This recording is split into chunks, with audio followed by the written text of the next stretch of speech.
Hello and welcome to the Farming Today podcast with me, Charlotte Smith. In this episode, a warning to poultry farmers. This may be one of the worst years for avian flu. That trajectory is looking very similar at the moment to the really big years we had in between 21 and 23 when we had substantial epidemics. And gathering the seeds of some joyously different veg. We have a cress here, which is called Wrinkled Crinkled Crumpled Cress, which is from the Pacific Northwest of America. More on that later in the programme. First this morning, a household name in food processing says it's worried about future supplies of raw materials because farmers' confidence is so poor. McCain, which is the largest single buyer of British potatoes, commissioned an online survey of 200 farmers from across the industry called Farmdex. It found that 51% of respondents had considered leaving farming in the past year, while 40% believe they may be forced to leave the industry in the next decade due to economic pressures. James Young is Vice President of Agriculture for McCain in Great Britain and Ireland. I asked him why the company had decided to commission the survey now. We contract directly with about 250 potato growers in the UK and spend lots of time looking at potato production and the sustainability of. We've done lots of work with our growers on trying to address that as much as we can in the potato sector. But more and more, those conversations were turning to the wider farm businesses and agriculture as a whole as well. And we've really noticed the difference in the last year or so, last 18 months versus anything that we've heard before in terms of that confidence and that concern that these growers are having. So we thought we ought to try and dig into that a little bit more detail because it's a concern to us as a food business. And is your concern that actually for the future you won't have the supply that you need? Yeah, at its broadest sense, Charlotte, then yeah, absolutely. That is what's front of mind in those conversations we've been having about potatoes, and then it's only a part of the rotation.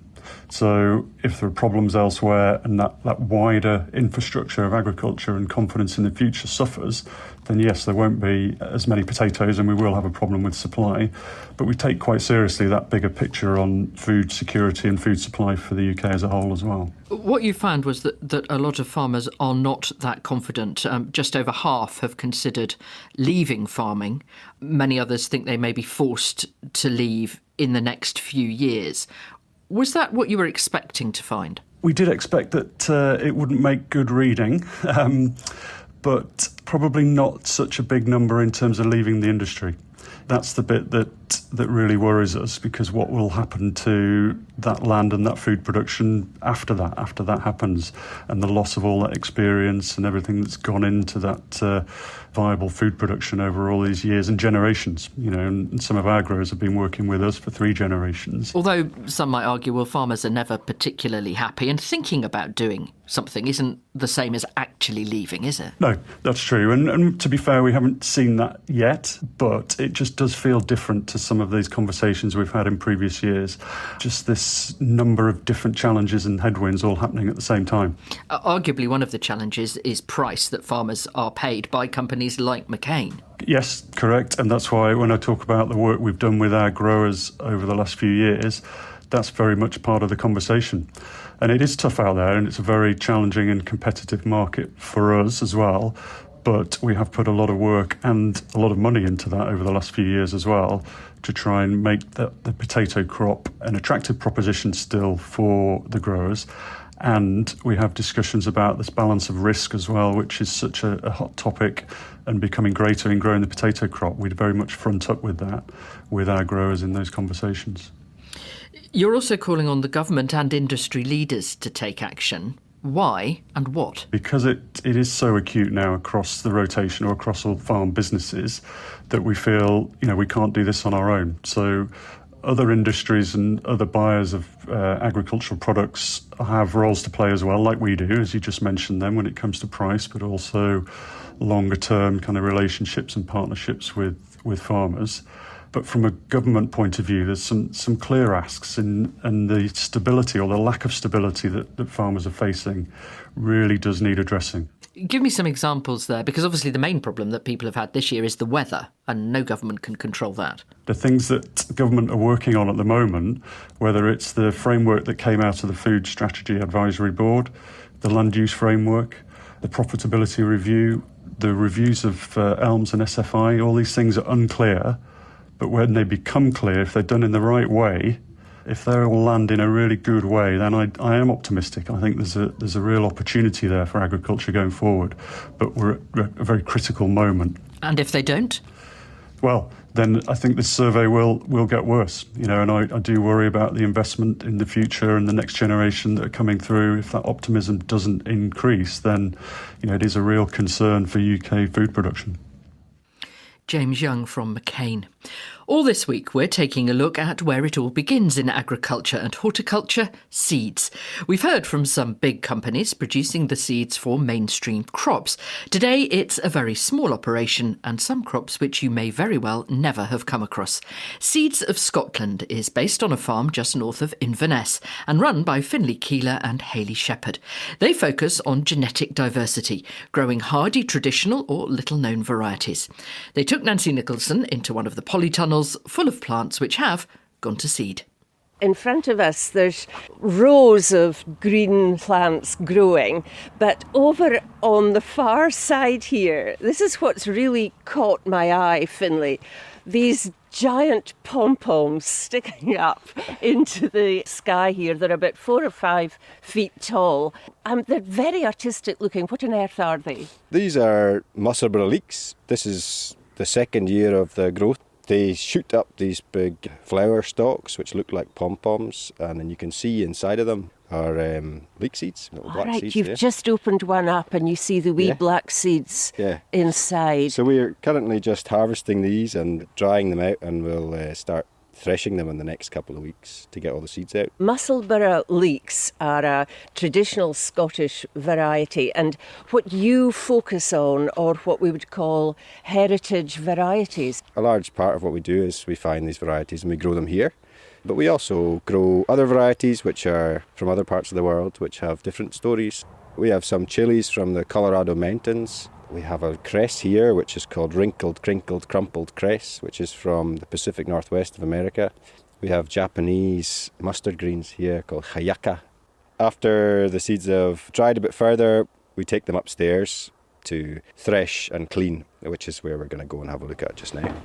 Going up the steps into the old loft.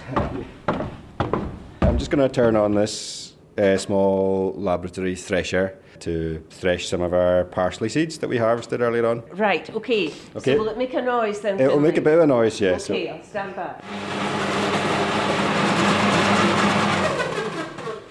Whew. So you fed in some straw-like material. Yes, that was parsley heads which have the seeds still on them. This machine, what it does is it spins round and it pushes the seed heads against the edge of this drum here, and the action of the spinning loosens the seeds. What a strong scent when that was happening. Yes. So this is the last step in the process. It's where we test all our seeds and where we pack them all into envelopes. And how far afield do your seeds go?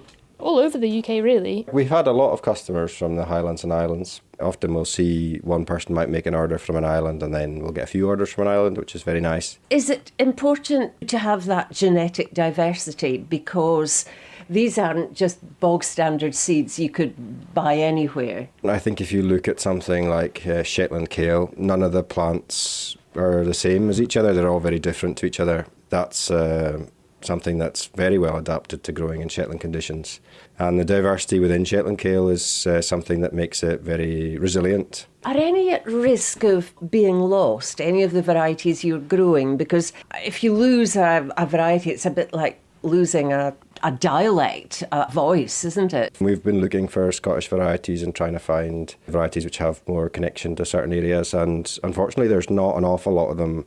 It definitely would have been the case that there would have been more locally grown and adapted varieties in the past. And yeah, if we don't grow them, or if other small seed companies don't grow these varieties, then, or if people don't save the seeds themselves, then they're unlikely to be picked up by large seed companies because they maybe don't fit into their catalogues.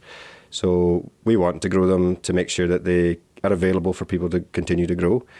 Some of these varieties, especially something like Shetland kale, if that disappears, you lose a lot of tradition and history and even language connected to that variety.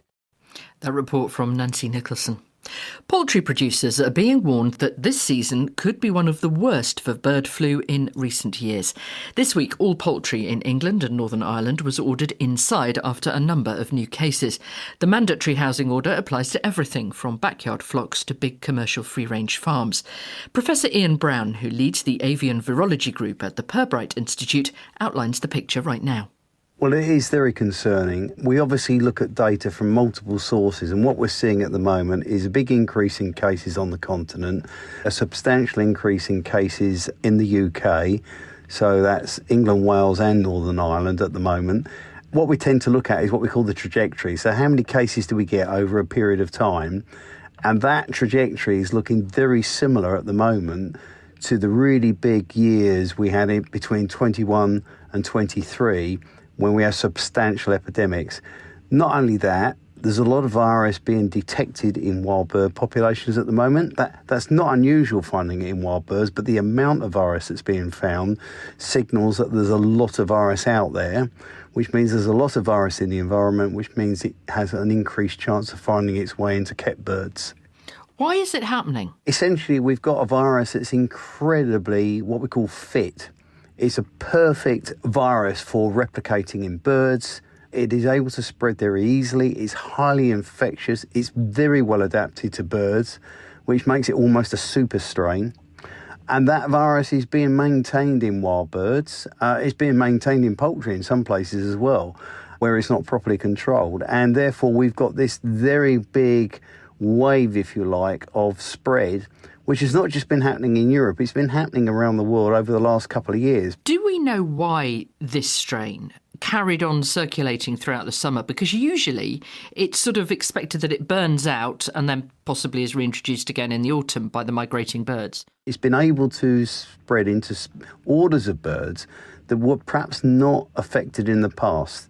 Now, that could be because there's been so much virus in the environment, there's been an opportunity to get into other birds that have then become exposed. So we've always known about the ducks, the geese and the swans, but now we're talking about what we call the terrariforms, so the sort of the gulls and the shorebirds and the seabirds. We tend to have gulls everywhere, and unfortunately they get attracted to poultry farms. So they're perfect bridges, and then of course those gulls are also quite mobile, so they take the virus out to remote seabird colonies. So because the virus has found its way into different orders through different exposure, we've seen a much bigger range of birds affected. We did see it in gulls though, didn't we, back in 22-23? We did, but the virus has sort of moved on a little bit since 22-23, and that it's acquired genes from a gull virus, which has been in gulls for decades, but not lethal to gulls. Whereas this particular hybrid virus we've now got in gulls takes the worst characteristics of the H5N1 and some characteristics of that gull virus, which means that this virus is able to transmit and spread very efficiently between gulls. We do have a poultry housing order now in England and Northern Ireland. This is going to be a nervous time, particularly for Christmas poultry producers, turkeys and geese. What's your advice to them? Biosecurity, I'm afraid, is the most important line of defence. I mean, obviously the housing order will help, but it's not going to work on its own. So my only advice I could give to any poultry farm is redouble your efforts to check your biosecurity. You know, you've got procedures, check that they're being complied with, check that everyone understands them that works on the farm, and that you do your best to batten the hatches down and get that quality of what you're doing in terms of biosecurity as high as you possibly can. Professor Ian Brown from the Pirbright Institute. That's it from us. I'm Charlotte Smith. The producer is Sarah Swadling, and Farming Today is a BBC Audio Bristol production.